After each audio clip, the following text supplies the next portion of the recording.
Alex Coffey joins us now for the Trader Rundown. Good to see you there, Alex. Always a pleasure, Angie. Alex, the stock market has hit some record numbers this week, but there's also a mixed message happening. What's your trader take? Well, I mean, the one thing we can certainly say, at least over the last couple weeks, to sum it up, is things have been largely better than expectations, but still worse than they had been. So you're seeing better than expected earnings, but you're seeing an earnings decline, at least thus far through earnings season. You look at GDP, better than expectations, but still a decline quarter over quarter. So continues to be slightly better than expected, but not necessarily better overall. And so maybe a little bit of a range-bound trade may continue, although we certainly did make all-time highs, slipping back just a little bit as we get to the middle point of this week. Disney is one of the biggest stars of the day with the earnings coming out later. What are options traders predicting about this stock?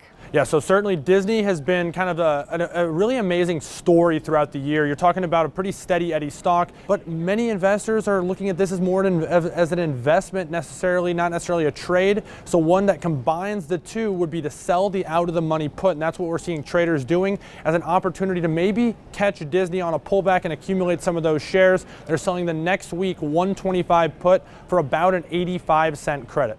Activision is on your list. What's happening there? Yeah, so Activision was one that was kind of written off. Not a lot of growth stories there, kind of a legacy company in the gaming space, but there was kind of this reinvigoration of the company on the launch of their World of Warcraft Classic game that actually came out at the end of August. Really a big surprise to that company, and we saw the stock react positively on that news. They've also recently launched a new Call of Duty installment, and with that Call of Duty installment, it was the biggest digital opening weekend ever for the game, and that's been a largely positive story for Activision, trading on its highs. Traders looking for this to continue through earnings, buying the 55.60 call vertical for this Friday for about $2.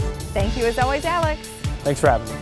For more Business First AM, check us out on social media. We're on Facebook, YouTube, and Twitter. And go to businessfirstam.com for where to see our show on TV.